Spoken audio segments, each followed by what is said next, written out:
My rule generally is if it's not about loving as Jesus loved, you're probably going in the wrong direction. Hey guys, welcome to the show.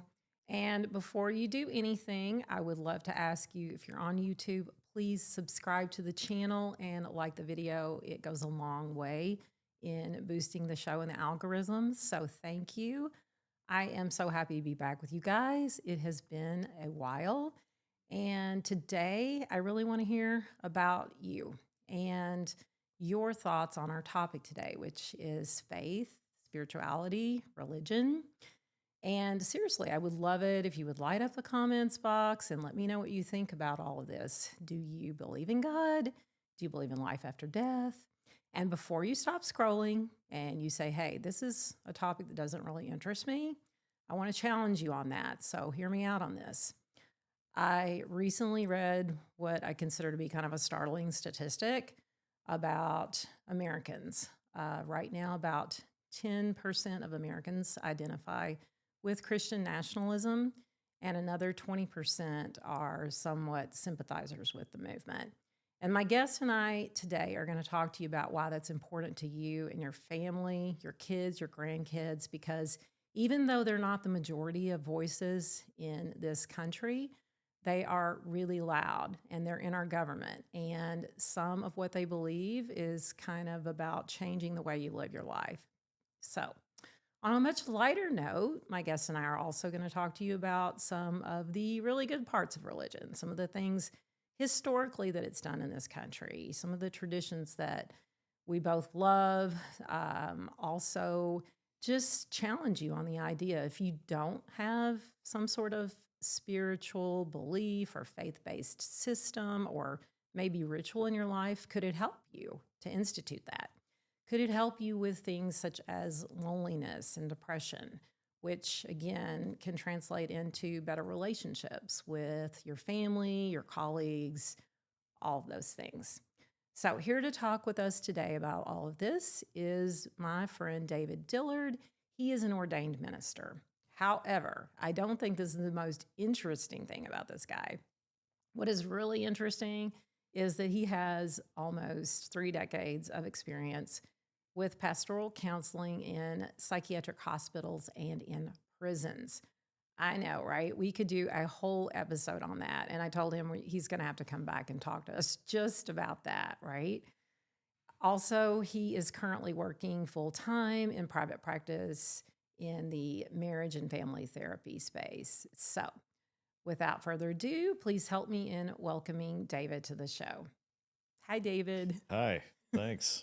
Yeah. Great introduction. Thank you very much. Oh, you're so welcome. I have to, before we get started, I have to show them what I showed you outside. Yeah, definitely. My Bible. It's got her name on it and everything. Yeah, it's got, yeah. It's like leather. Do we do? Yeah. Genuine leather. It's not bonded leather. It's like the oxblood, real deal. It's fine stuff. It was given to me by my mom when I was about 14. All right. And yeah, it's probably one of my most favorite things that my mom has ever given me. So Probably after you walked the aisle and became a Christian, or did you yes. make a profession of faith at a young age? Oh, yes.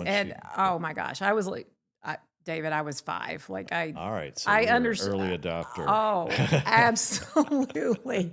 I mean, I was terrified of hell, and we'll get to that, right?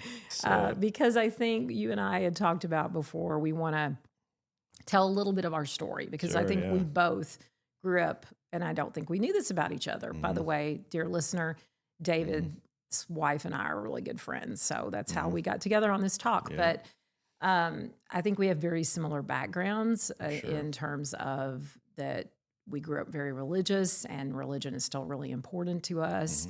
And that's why we think that this is an important topic. So I'm going to let you start and tell me, because I don't know your whole story. Tell me what your life was like as a kid, and how your views of religion developed over time, and kind of where you're at right now. Okay.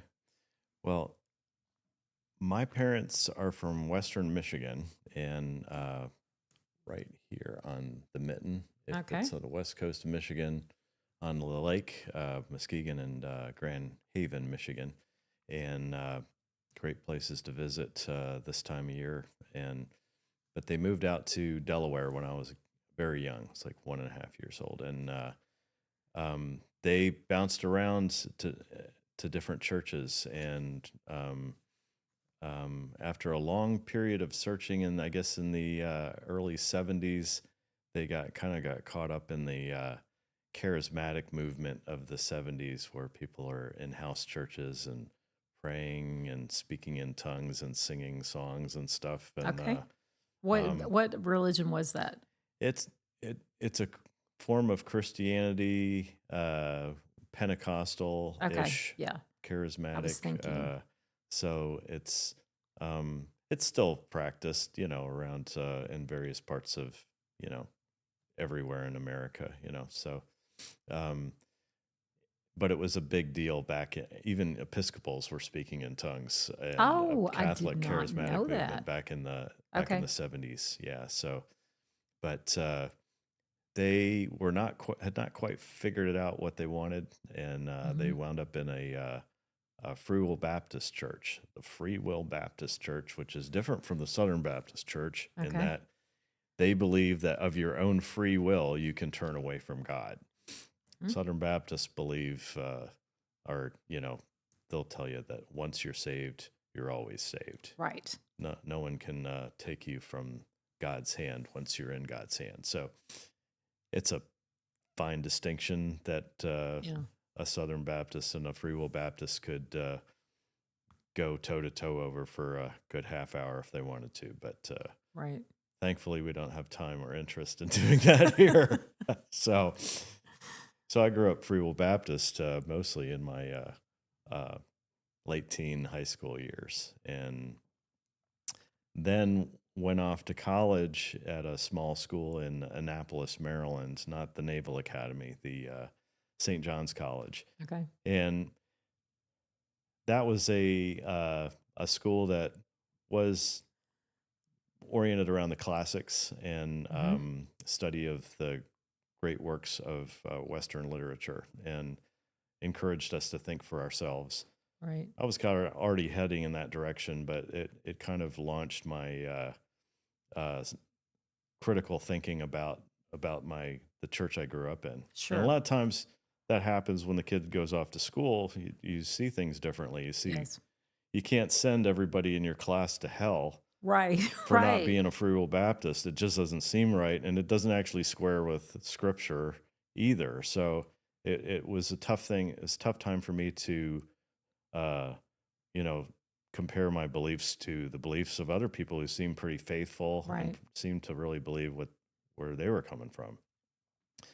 And I continued that kind of search, did some missions activity stuff in the summertime. I worked for the Southern Baptist Convention as a summer missionary in Ashland, Oregon, and then in Camberley, England, southwest of London, and had some good experiences with that. But basically being a salesperson for the for Jesus, in marketing, the marketing department of church. I've been there too. Yeah, and it's better to be in marketing than management. I think a lot of people confuse their job as Christians and think they're running the show rather than just working for Jesus. But that's another topic.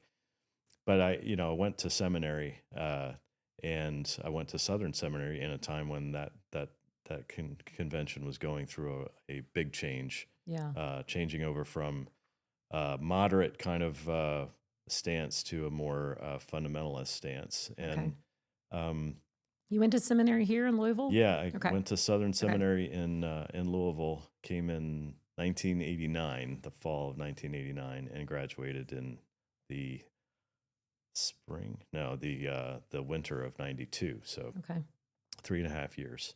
And and after that, went into worked in a bakery for a year because I thought the last thing the world needed was another Southern Baptist minister. And I needed to detox a little bit. But then I went back into the ministry and started working as a chaplain. And that basically, I've been in chaplaincy or in therapy as working as a therapist since 95. So Okay. 1995 is when I started, and I got a job at a mental hospital not too far from where we are here in Norton Commons, U.S., just down the road at Central State Hospital. Started there in Oh, yes. 95. I remember you were there. I remember that. Yeah, so that was about 20 years working as a chaplain, which is basically being your spiritual mechanic for a wide variety of people. You know, Yeah. we were there to basically fan the flames of spirituality for folks who were, you know, Christian, Muslim, Jewish, Buddhist, not any stated religious tradition, Yeah. just whatever they had, we worked with. Yeah. Because really everybody's got a working spirituality, you know, when it comes down to it, they've got something they believe. Right. And whether they call it, you know, Jesus or Buddha or, you know, whatever, it's a way of, it's an approach to life that has a spiritual aspect to it. So it's kind of one of the things we want to talk about today. Right. And, you know, when I got finished working at the mental hospital, I was frustrated with how they were doing mental health in Kentucky. So there are two ways to be a chaplain in the prison, in the state system. So it's either to be a mental health chaplain or to be a prison chaplain. Okay. So I figured, well, I'll go to prison. That'll I'll go to help. prison. So ask anybody who's been to prison and ask them if it helped. Because I wound up jumping from the frying pan into the fire because I wound up at a prison that was the mental health provider for the state of Kentucky State Reformatory. So, and if you think the state mental health system is underfunded, try the state mental health system in the prison. And Right. that's, you know, they've got like one psychiatrist for 1,000 people, you know. Yeah. Yeah. And it's just a one-armed paper hanger experience. It's just too much. And so just a great, an area of massive spiritual need and not a lot of resources, but a good place to see people making changes in their lives for sure, but also a place where you can see the brokenness and you can see the need for boundaries in people's lives and how some folks really have to have them. And Right. you can't just open up the prison gates and let people fall into wholeness because it's not going to happen. So, Right. but it's been an interesting place to do ministry for sure.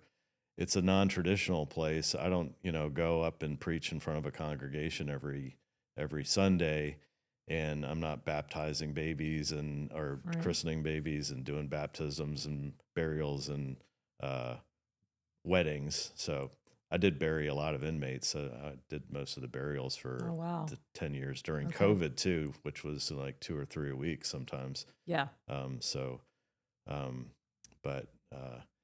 you get into ministry a lot of times to preach the good news to people. But when you're in a mental hospital or a prison, you're telling people the bad news a lot of times. So I got a Okay. lot more bad news in prison, telling people that, you know, somebody's died or so death announcements and, you know, or calling a family saying that their inmate who was their son Right. died, you know, or Right. something like that. It's really tough sometimes. So, Yeah. but And then you transitioned out of that into your private yeah, practice? so I got out of prison a couple of years ago. Thank goodness. Retired. Got probation. I don't know, but yeah. So I after 27 years with the state, you're given the option to leave, and Yeah. I took that option, and I started up a private practice as a marriage and family therapist. When I went to Southern and got my degree there, but while I was in at Central State, I started the Doctor of Ministry program at Presbyterian Seminary, which is also in town. Okay. Right. And while I was doing the Doctor of Ministry, I also did all the coursework for a Master of Arts in Marriage and Family Therapy. So Yes. basically put Okay. all the tools in the toolbox to be a therapist, and got my license while I was while I was in seminary or at Central State and KSR, the prison. So, Gotcha. so I've held that license for about 10 years now, but I haven't really acted on it um, fully in private practice until past couple of years. I Okay. had a few clients on the side, but went all in after I got retired from the state. So Right. And so I think we can definitely see why you are, I mean, obviously your whole life has been like surrounds this, like every part of you is kind of about, religion and spirituality mhm, and yeah, my experience is a little like yours. I mean, I don't have the same, obviously, credentials that you have in jobs, mhm, but definitely as a kid, I grew up in a really small town in Kentucky and there wasn't a lot to do, but we did go to church. That was one of the main activities. mhm, And really in my town, there was only Baptist and Methodist. There was, I think, one Catholic church that had a few people that went there. yeah, I didn't know any other religions. mhm, And I was there in church about 12 hours a week. And that might seem like a lot, but it actually was pretty fun. We had a great mhm, youth minister, and he took us all around the country. I went to like New Mexico, North Carolina. We did horseback riding, we did whitewater rafting, we had youth choir, there was a puppet show ministry. And again, I'll say this. I grew up in kind of a chaotic household. Like, I think people would be shocked to hear me say that.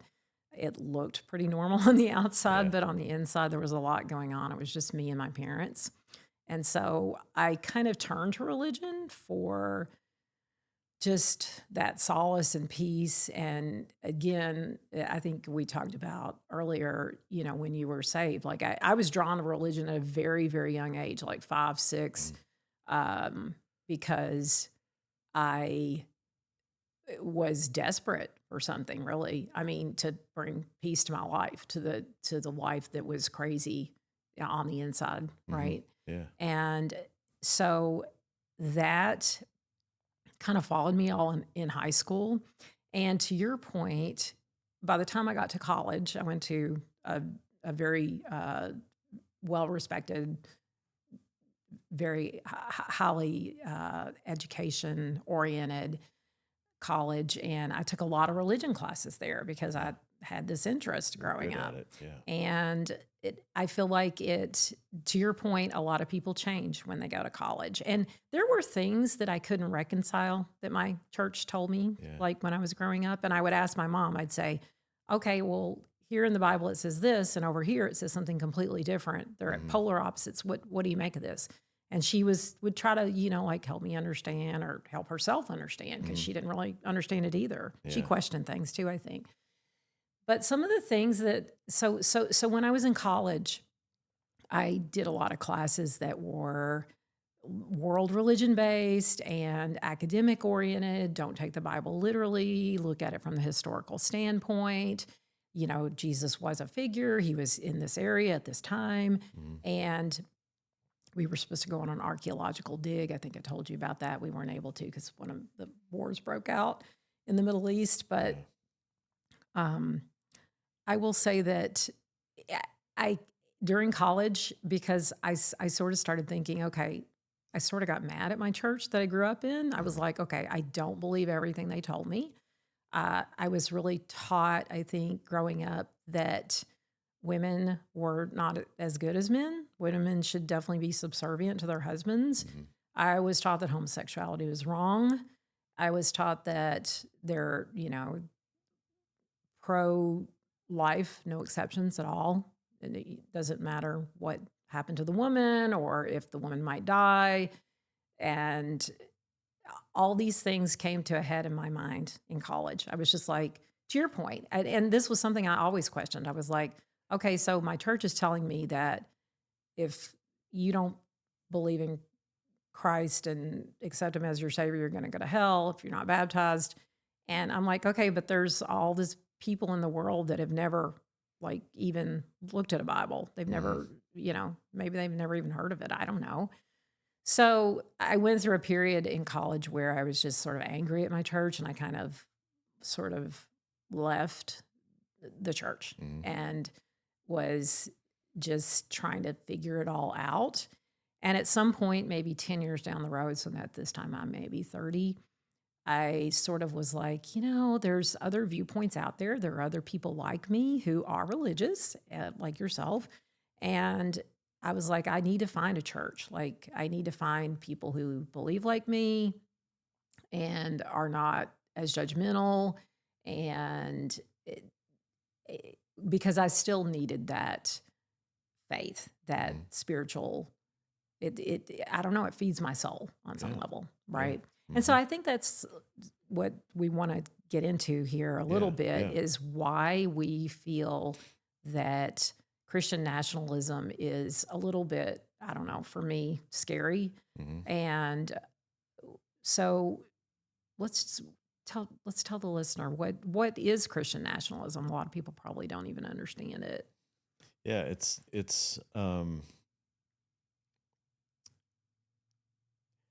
I would say I think Christian nationalists are trying to say that, um, and most people, like you were saying earlier, when you say, "Are you a Christian nationalist?" They're like, "I've heard both sides of it, but I love Jesus. I'm a Christian, and I love America. So what's wrong with that? I love this country. I love Right. Jesus. I'm a Christian, so I guess I'm a Christian nationalist." But and that's why a lot of people would say, "Yeah, I guess I am." But when you actually look at what they're talking about, Christian nationalism is not real Christian. Half the time, they're using Jesus to promote some things that are not real Christ-like, and uh, And I heard somebody talk about it in terms of if they're talking a lot, like less about Christ, and they're talking more about the Old Testament and what you should or shouldn't do and what the rules are, and it's kind of my way or no way, and mhm, they're trying to control you. That's when you're hearing less about Jesus, right? yeah. And more about God and I, I don't know, the Ten Commandments. Well, or yeah, if it's my rule generally is if it's not about loving as Jesus loved, you're probably going in the wrong direction. So, we have this uh, push in the country right now to embrace a kind of um, very militaristic, very Right, um, close the borders down, not take care of the poor and the needy. I'm not saying that there's not problems at the border. Don't get me right, wrong, but sure, yeah, um, the whole idea of just running through people's houses and you know grabbing anybody who's doesn't look a certain way, or right, pulling people over because they're right, uh, don't look right, profiling. These kinds of things have been going on in this country for a long time, but it seems like, especially these days, we've had a lot of that about, and people are not happy with it. They don't want to lose their friends just because they're brown right. skinned, or and they don't want it to be called Christian, and they don't really think it's that American either. But Right. I don't know. Those are all good points, right? And I think that there is behind the movement, there is, I think they try to use some biblical justification, like with some of the Old Testament stuff, like I think in Deuteronomy about kind of about preventing people from marrying outside of their culture. And, so there's this, I think, idea that America is this Christian nation chosen by God, and that uh, we need to all embrace the same kinds of ways of thinking. And you see it in the military. I feel like Hegseth has said some things about, you know, uh, just this, we all have to be the same way. And again, traditionally, we've embraced diversity in the military and just in our government. Like I work for the federal government, and I can tell you during Doge, we had some really kind of crazy, scary emails that would come to us. First off, they wanted us every week to justify why we were there, like Yeah. 5 things that Hmm. you've done this week. Yeah. And it's like, that's preventing me from actually doing my job. Hmm. And another thing that was kind of crazy scary to me was they literally said something like, they sent us an email about, if you as a Christian have experienced discrimination, we want you to email us and tell us who did this and when and why and what happened. Uh-huh. And I was like, okay, this was like a witch hunt. And again, I'm a Christian. I've never experienced any discrimination. And I was thinking, what's to prevent somebody who doesn't like me from reporting me? And then what happens, right? Yeah. So I think there's this sort of innate part of Christian nationalism that is not, to your point, it's not about, oh well, I'm a Christian and I'm American, and and I think America's a great country. It's more about control. And I think some of that also came along with like the Heritage Foundation and Project 2025. And now we've kind of got these people in the government that really believe this stuff. Yeah. I mean, I think this has been brewing since we were kids, since Yes. before we were kids, really, that, if any of you, our dear listeners and viewers, grew up in the 80s or before then, you remember listening to James Dobson on the radio, I focus remember on the James family, Dobson. ba, ba, bum, ba, Yeah. ba, ba, ba, ba, ba. Yeah. and and all the televangelists and stuff talking about Armageddon and how things, how we were gonna bond with Israel and fight the fight to you know get the end times, bring on the end times, Right. and bring on the second coming of Christ. And the hope was that if we finally get control of this government, we can turn this country back to a Christian nation. Right. We were fighting Iran back in the 80s, we were fighting them. And we're doing it again now, probably in a reprise of some of that angst from back then, because the same people who are supporting the Iran war now are the ones who are supporting it back then.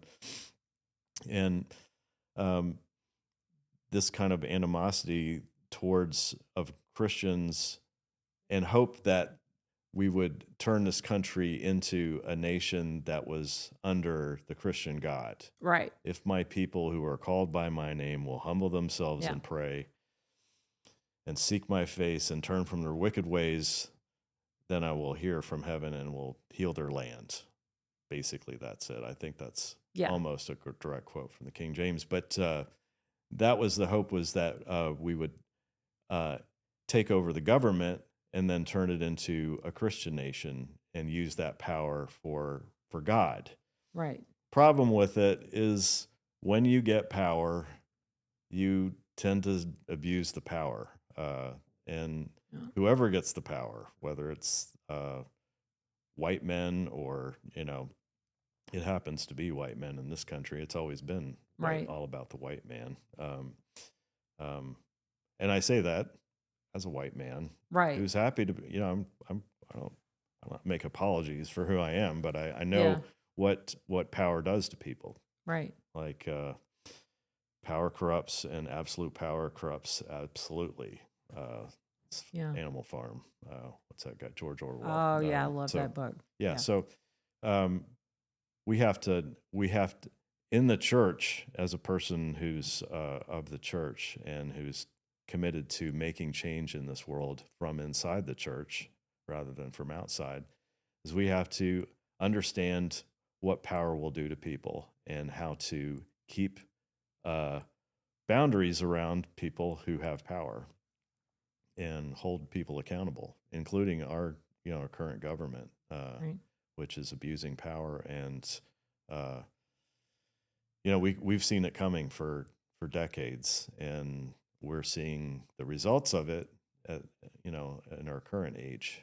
And I do want to talk about in just a second, like as we're kind of rounding out this topic, but yes, ways that we can kind of stand up to this government, because I think that's important. And we talk a lot about solutions on this podcast. But I wanted to, you reminded me of a few things I wanted to say in there. And part of that was, okay, so in my opinion, there's a reason that Thomas Jefferson talked about separation of church and state, because we basically came here like from England to kind of escape the rhetoric that, oh, you have to believe a certain way, right?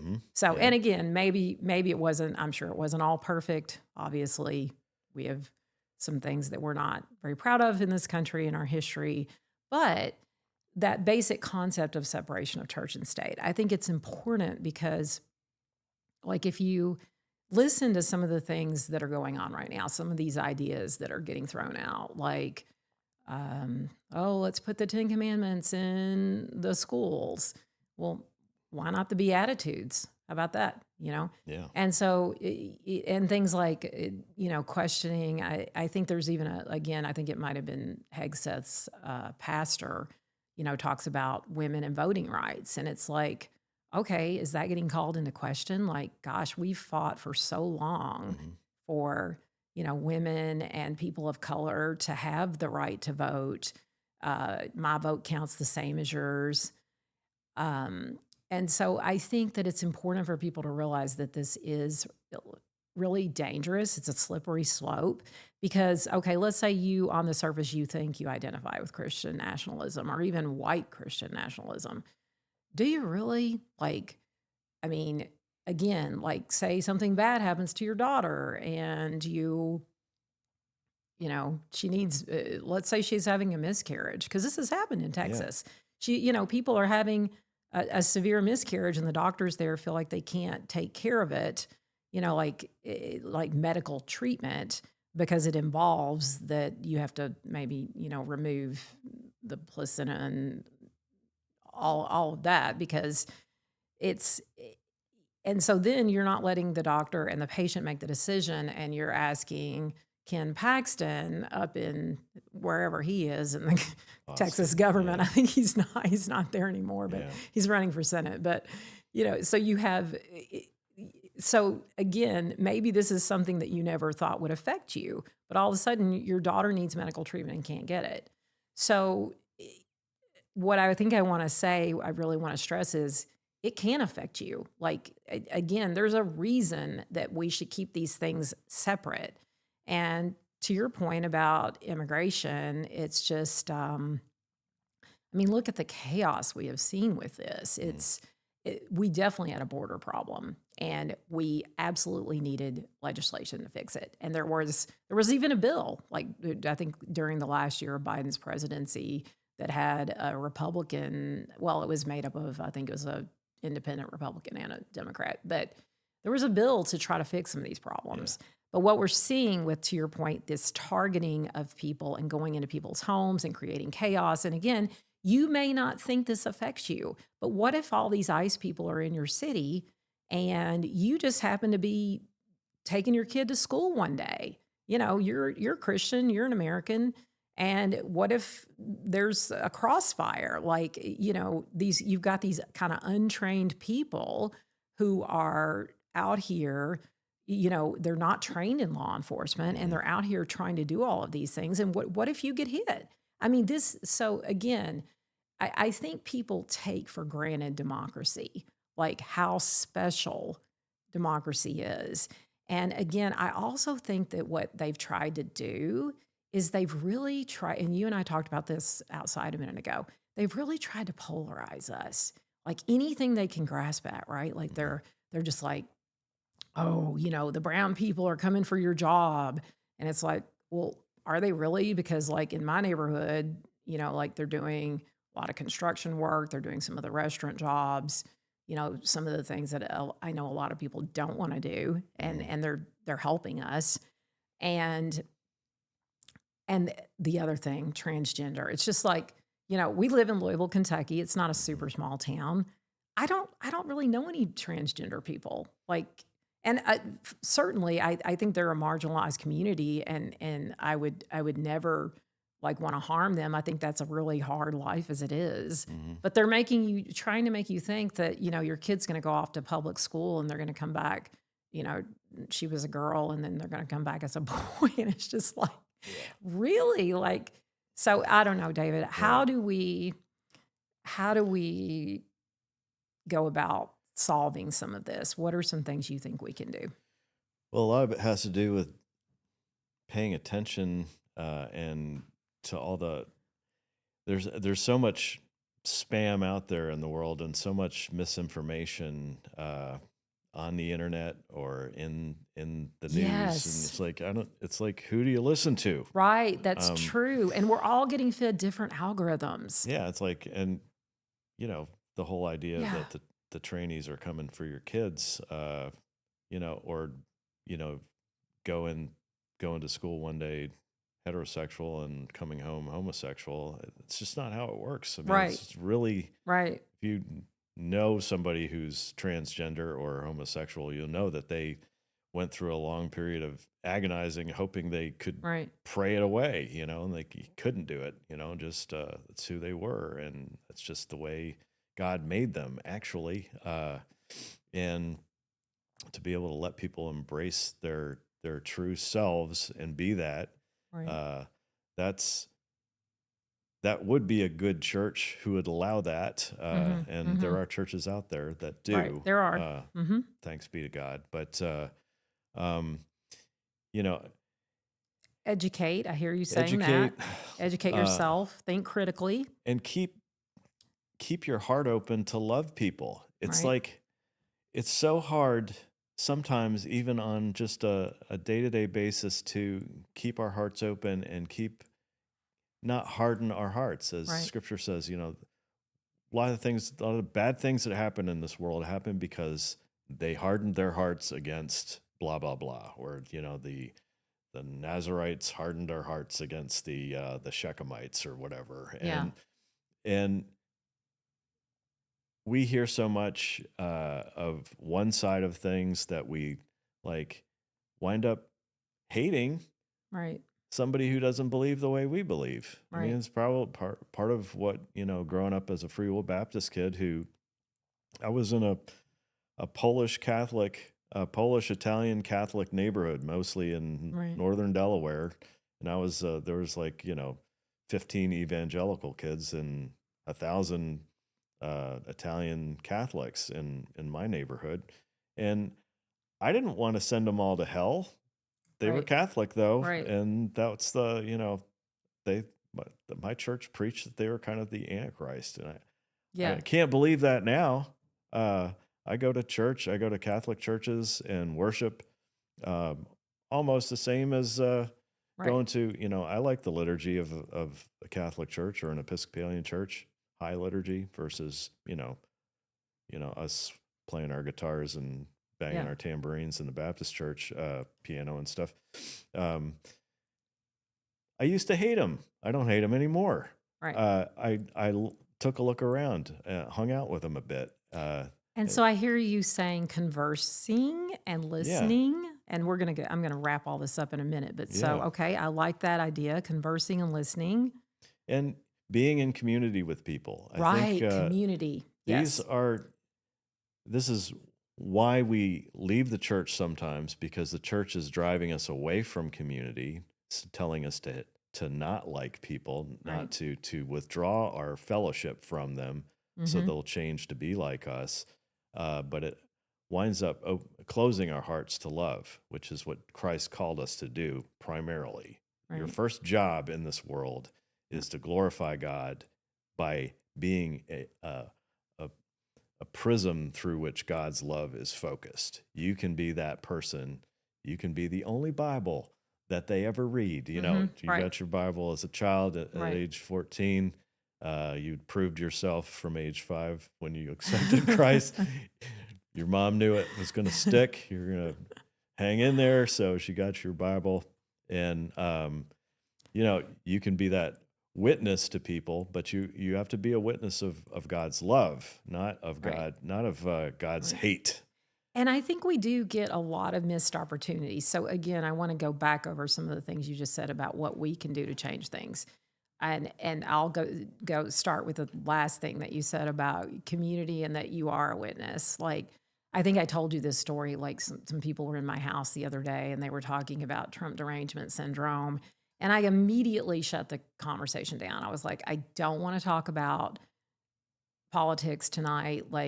And all these people kind of know how I feel. So I took it personally a little bit. Hmm. And that was a missed opportunity. That was an opportunity to listen to them and to say back to them why I don't think that's a thing and why I feel the way that I do about the Trump administration. And I didn't do that. So, to your point, you can, and I do think people have seen that with me. Like they have seen, I have tried to state, like, you know, I left such and such church because I believe that women should be able to be priests, and I Hmm. don't think homosexuality is wrong. Um, to consenting adults that you feel different than I do, but so let's go back to we can be a witness, we can converse and not argue, Hmm. and we start with the people in our realm, right? Our family, our friends, because you and I, we live in Kentucky, dear listener, Yeah. and we're like little blue dots in a red state, Yeah. right? Hmm. Blue Christians. And you also mentioned educating yourself. I think that unfortunately, I think there's some really good Fox News out there, like like some local stations. Hmm. I think nationally they've really taken this stance that they're almost less like news and it's like Trump propaganda. Hmm. And I think that we all need to be careful of the algorithm we get in, right? Hmm. Like I need to be making sure that I'm listening to lots of different kinds of news. I even try to listen to world news because again, they have different viewpoints and vantage points. And so we need to take that back as Americans. Like I Hmm. think we've gotten away from that and we've gotten into these dumb culture wars. And what else was it you said? You talked a lot about love. That is also hard to do. It's hard Hmm. to sometimes um, for us, like I know the way that we feel to not, and them too, right? Like it's Oh, hard for sure. them to not get their heart hardened. Hmm. And but to your point, we have to be the witness Yeah. And and get involved in your community. You said that. yeah, I think it's part of what makes church good and also makes church bad is um, the community aspect of it. I think we grow by being around people who are leading us into good places in our lives. You know, it's it's a group of people that's building you up rather than tearing you down. And if you Right. can find that kind of community, that's really good for you. And those exist. Those kinds of building up people communities exist both in the liberal sphere and in the conservative sphere. There are churches that are conservative that are trying to grow their Christians and deepen. There's like a big pool of Christians out there, but it's usually a pretty shallow pool. Yeah. And when you're doing discipleship in a church, you're trying to lead them into deeper water so that they can weather the storms of life and don't just get plucked out. So I would say, if you're a liberal, a bluer sort of Christian looking for find a place to land, there are churches out there, but There are. it is hard to find sometimes. It just depends Depending upon on where you are. right, depending on where you are. But also, like we tend to think, I think, like in this state, that it's really hard to find stuff. But the other thing about this state is, I'll go over we're gonna go over some statistics here in a Okay. minute, but that I was just reading, we're 14th in terms of the most religious states. Uh-huh. So that means we have a lot more churches than Yeah. maybe some areas. Oh, for So, sure. we've found them. And going back to community, I want to say two things about that. Like I think that also community is getting to know your neighbor, getting involved. Yeah. Like again, if you want to change the course of things, if there are organizations or candidates you want to canvass for, or you yourself, like, do you want to run for the school board? You know, again, we have to be, I think, more invested in where we are, or maybe if there's a youth organization you want to work for, or any of those things. Yeah, anything that gets you out of your phone and Right. into the world is a good thing, These because we phones, spend so much time we spend doing so this. much. And there are good things about the computer. There are good things Right. about the phone, Right. the access to information. But as in every age, whatever media form, if the people who want to get their message out the most and have the most money can buy that form Oh, of communication, absolutely. basically make sure everything you Absolutely. read is what they want you to hear. So Right. you have to spend some energy to get outside the box, and And it go ahead. oh, I said this like in one of my first episodes, like when the poo hits the fan, like it's not going to be Elon Musk who's going to help us out here, or Jeff Bezos, or it's going to be the guy next door. Hmm. And they may look different from you. They may have a different, political view than you, but like my own neighbor does. Hmm. And he just cleaned out my gutters the other day because Yeah. he knows I don't have anybody else to do that. Yeah. And just, nice guy. Uh-huh. So, Yep. And what got us to the point of hating our next door neighbor? right, right. Based on something dumb. Yeah. Yeah, and Yeah. like you said a while ago, we started out this country, we were fleeing religious persecution, Right. but how quickly Right. we flipped and became the persecutor. Right. My own people Right. came over on the Mayflower, or one side of my family. One side was Dutch immigrants buried in a potter's field in Michigan, but another side came on the Mayflower, did pretty well in Virginia, moved to Alabama during the Alabama fever era, and bought themselves a plantation. We ran. My family had the Dillard plantation. My great grandfathers buried on top of a hill in North Alabama, uh, the highest point, and there's a bunch of other Dillards down near the river, Tennessee Mm-hmm. River, Mm-hmm. who were the slaves, Yeah. and their gravestones are still there, and their descendants. So Now, were they we white slaves or black no, they're slaves? blacks. Yeah, Okay. we Okay. we're a country who Yeah. fled religious Right. persecution, came over here, exterminated as much as we could a race of natives, Yeah. and then Of course. Yes. purchased and brought over a bunch of Africans to Right. enslave them to work for us to Right. make money. Right. And we've been trying to preserve that power, and you know, we can't. We even now we say slavery is wrong, Yeah. but we're trying to. If we don't watch out, dear listener, if we don't watch out, we're going to re-enslave our women. Right. We've got Right. these Hexas pastor, I forget his name, the guy in Moscow, Idaho, Right. and even Al Mohler, bless him, at Southern Seminaries. They're talking about trying to remove women from designated power roles in Right. churches. Right. Women in ministry. I've worked for very good women who are ministers. Yes. They're just as gifted and good at doing the job as I ever was, and they are gifted in ways that I could never be. Yes. It just so keep your eyes open. Right. And it's so interesting, and that's one of the things we were going to get into here. I was going to do it a little later, but let's touch on it now. Yeah. Like slavery in particular, like there have been biblical justifications for that, which I Yeah. think there was something with Noah's son, and the scripture, actual scripture, by the way, has zero to do with race.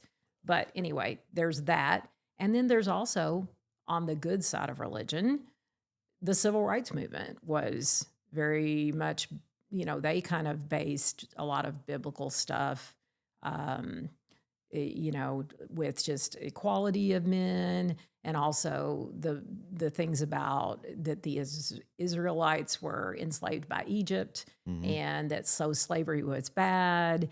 And of course, Martin Luther King Jr. was like very good with like quoting the Bible and also promoting just protesting, because some of these were laws back then against Black people, Sure. but protesting, but also doing it in a very peaceful way. So Mhm. there's good things about religion. Yeah, I mean, any positive changes that have happened in this country, I mean, most of them have come as a result of advocacy on the part of the church, especially civil rights movement. Yeah. There's probably more justifications for slavery in the Bible than there are for proscriptions or uh, the people who say homosexuality is wrong. There's like 5 scriptures, and 3 of them are about pedophiles. Right. There's maybe 15 or 20 that are pro-slavery. You can Yeah. make a better case for slavery than you can for, but that's a whole nother rabbit hole. Right. But Right. but in this country, we have come around. We've gotten our blindness removed about slavery over the past 100 years. But I think, like Paul said to the Galatians in the early section of the book, "Oh, you foolish Galatians, how quickly you want to return to Yeah. your bonds of slavery. Yeah. Don't do it. Yeah. Don't open your eyes. Don't fall back into it." And we're in a process of doing that Right. with women's rights in Right. this country. Well, and again, I feel like it's one step away from like when you other people, right? So like during the election when they othered there was like a Haitian community in Ohio, and they're like, Yeah. oh, they're eating the cats and the dogs. And so you're all right, obviously that's like ludicrous. Or again, use your critical thinking here, right? Like these people are here as in like, I think kind of a refugee status. And it's like, are they really going to be taking people's pets? I mean, I think they're probably really happy to just be here and have a job. But again, when you start to other people, right? That's how it starts with discrimination. And then that part leads into, I'm not going to say just blatant slavery, but it's a step-by-step little process where it just sort of creeps into your life. So you've got to be careful, about these things. And there was something else I was going to say. I can't remember. It's basically ignore your rights and they'll go away. I mean, you're the frog in the water. The frog likes the water. The frog always adjusts to the water temperature. And so Right. you turn on the heat, and pretty soon that Right. frog's getting acclimated, and it's Yep. fine. It's fine until it's boiling and the Right. frog's dead, doesn't Right. even realize. Right. So these are things that could happen to any of us. And I don't want to be like hair on fire alarmist because I Yeah. haven't got any hair to burn left. But this is our country if we can keep it. Right. It's a good democracy if you can keep it. And that has been the experiment that we've been undergoing for the past 250 years. Right. And we've got a good country, and we're about to have like an MMA fight on the White House lawn, and our It's like, how half did of we the, get here? I have a it's a guilty pleasure watching some of the MMA shorts and watching some guy pounding on another guy. I did not know that about you. learned I that in- definitely won't be watching that one. I picked that up in prison, never I had an guess. interest, but I love it.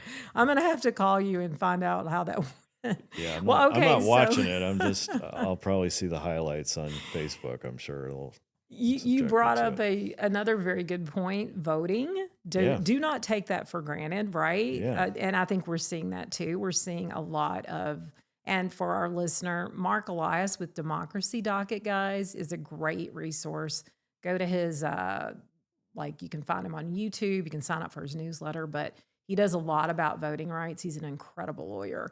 But again, we can't take that for granted, that again, as a woman or as a person of color, that we have the right to vote. So you need to get out there and exercise your right to vote. You need to kind of be aware of who the candidates are. And because even within my own party, there are some people that I don't agree with. And, I need to know in the primaries, who should I be supporting.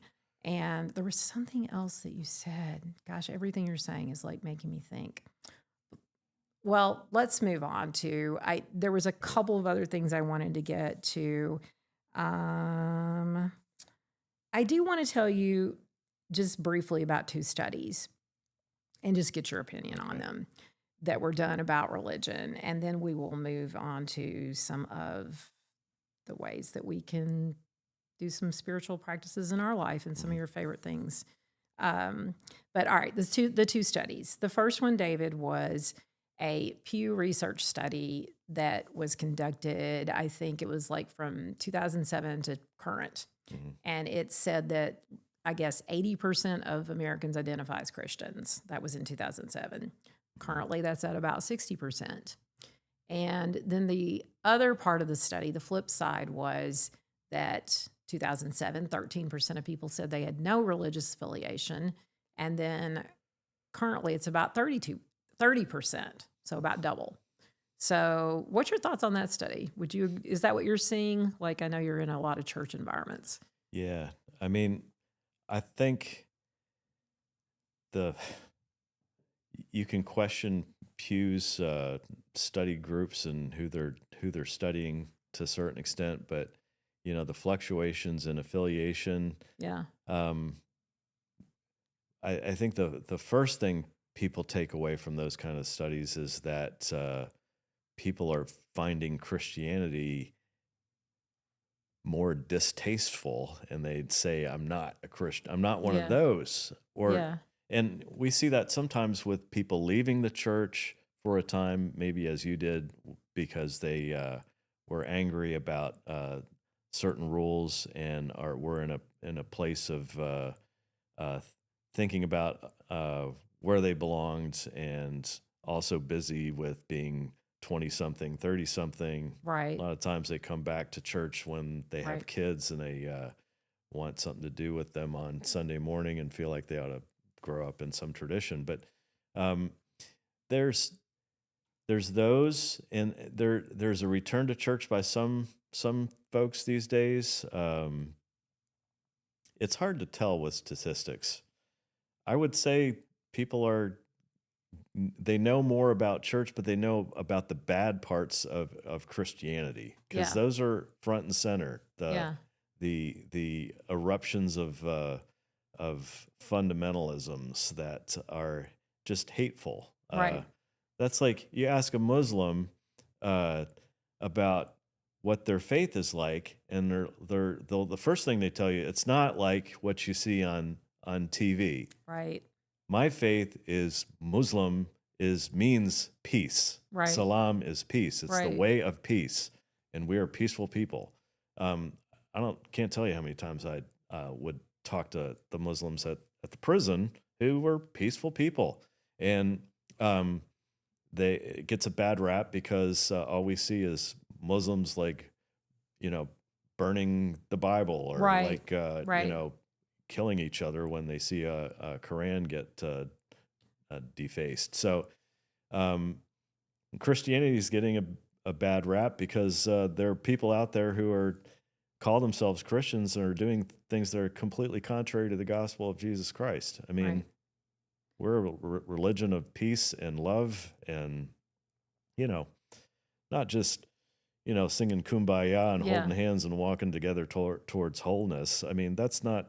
There's good boundaries, and you have to have those. You have to have safety. I mean, I worked at a prison and a mental hospital. We locked the doors. There's good reasons for it.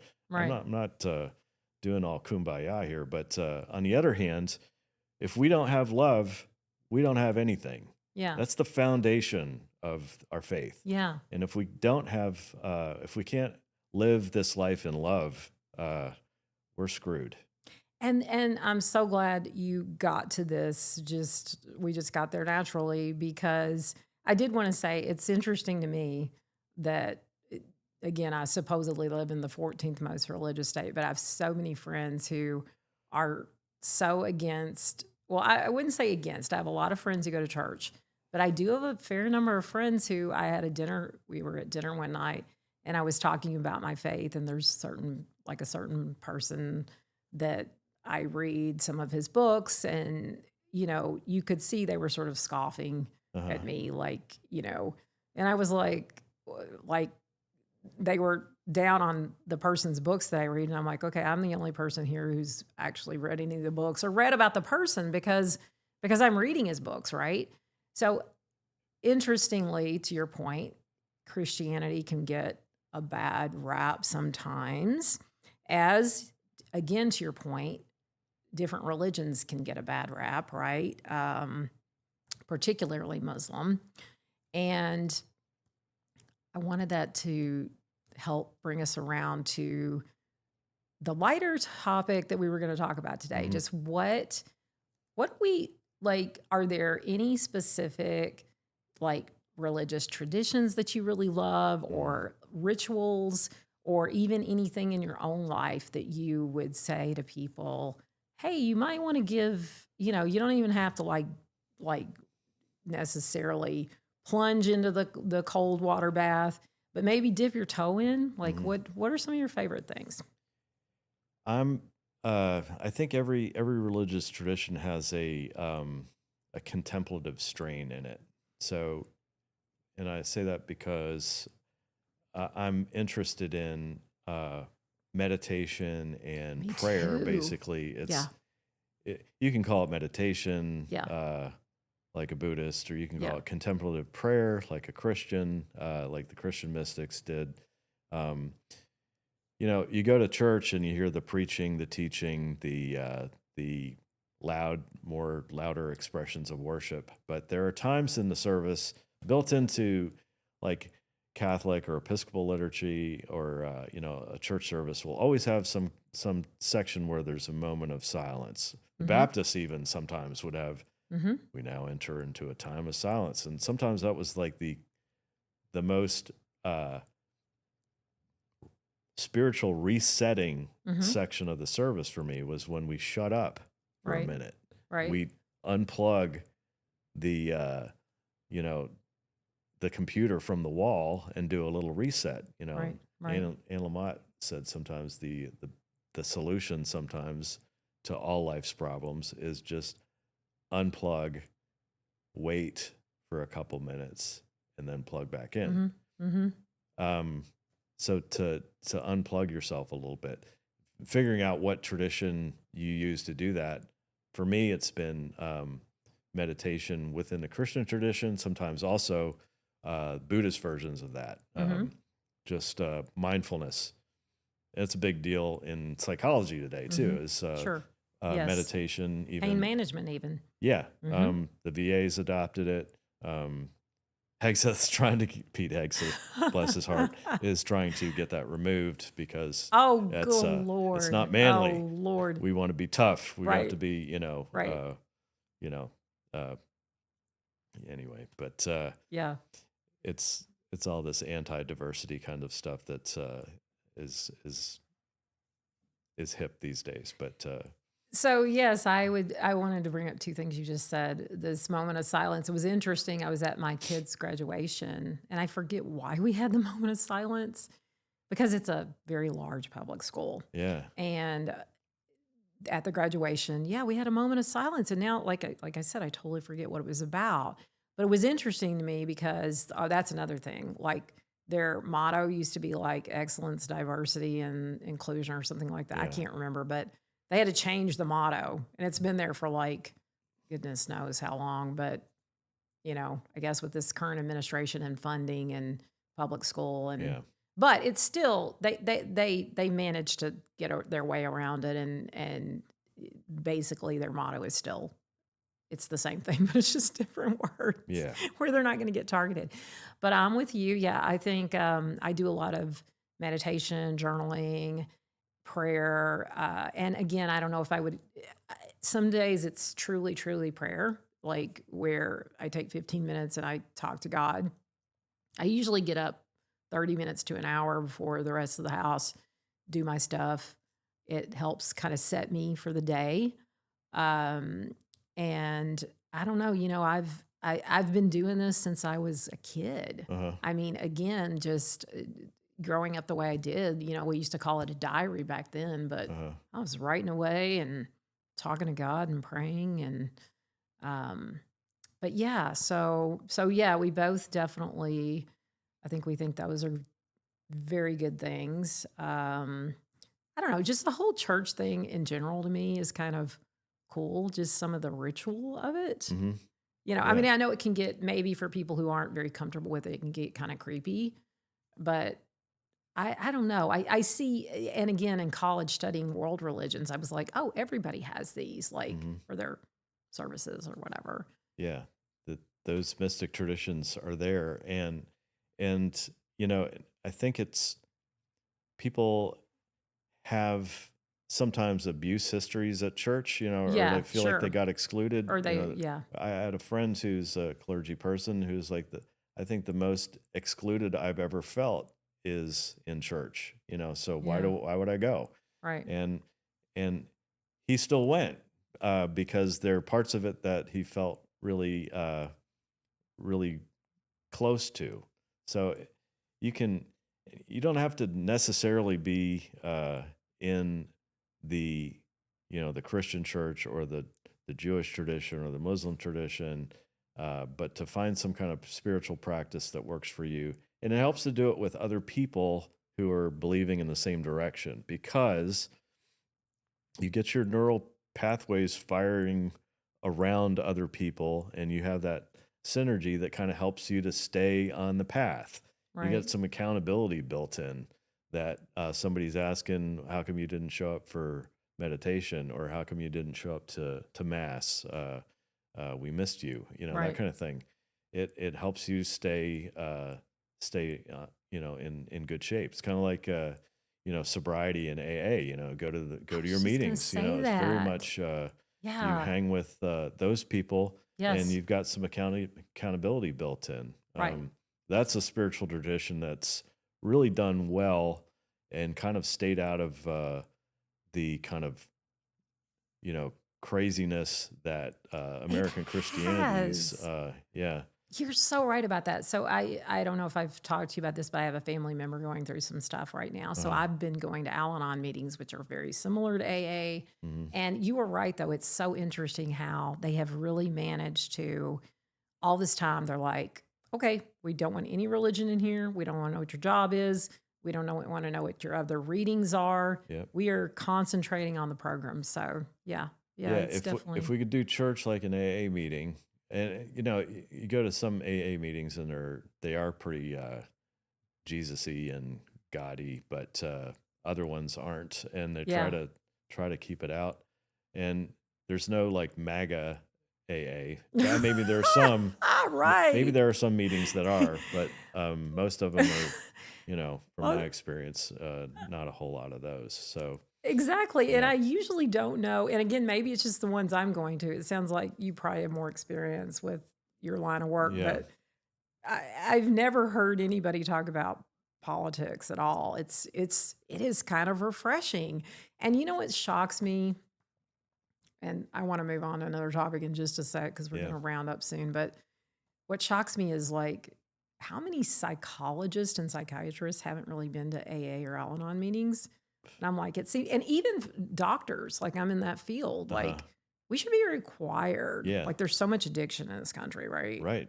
I mean, anyway. Yeah. All right. So we're going to round this up a little bit with I think we're both pretty New Testament Jesus kind of people. What would Jesus do? Hmm. Any favorite Jesus, I don't know, quotes, stories, anything that comes to mind that you really love? When I'm asked that one, there's like two scriptures that I kind of land on, Okay. and one of them was from the I think it's first chapter of John. The light shines in the darkness, and the darkness has not overcome it. Um, Love that. and I don't that remember is that one. what we have to always hold up as the truth, is that if we keep the lights on and keep shining the light of truth, the darkness is not going to overcome it. Right. Um, and the other one is in Romans 5, uh, and it's about, I can't quote the thing right now, but it's about hope. And I did most of my research in my doctorate on finding hope in a context of severe mental illness. So Okay. I love I've this worked too. on the topic of hope my whole life, and my whole ministry and work in therapy is about helping people find hope for uh, a reason to keep going, a Right. reason to Right. get up in the morning and button your skirt or pull on your pants and get out there and get back into the world. Yes. There's different kinds of hope, but hope comes after uh, a long time of refinement. Nietzsche would call our our spiritual work a long obedience in one direction. Mm-hmm. It's like we got to stay the course, and we've got to keep our faith strong. And after all that perseverance and courage, and you wind up with a hope that doesn't disappoint. That's the Romans passage. And this is a hope that does not disappoint. It's not hope that I'll win the lottery. Mm-hmm. It's not hope that, U of L will win, or it's not that kind of temporal based hope. It's Right. hope that's in something that is real. Mm-hmm. So You those are my can't see it, but it's there. yeah. It's Yeah. um, it's. I'm trying to think of that scripture too. The substance of things not seen. The hope Yes. is faith is. Faith Right. and hope are kind of inextricably intertwined. So Right. faith is something that we that carries us through our most difficult times, and the way we nurture that faith is to be around people who are also faithful and will help us grow in those situations. That can be the church. It Right. can be your friend group. It can be the people you meditate with. It can be a lot of things. You can find your community in your coworkers, but Mm-hmm. Mm-hmm. if you have a spiritual leader who's good at it and is not in it for social gain or money, grab a hold of that person and listen to them, because they're probably good Right. people to be with. And yeah, and who's not, again, that they're not trying to really control you. Right. It's more about your free will. Mm-hmm.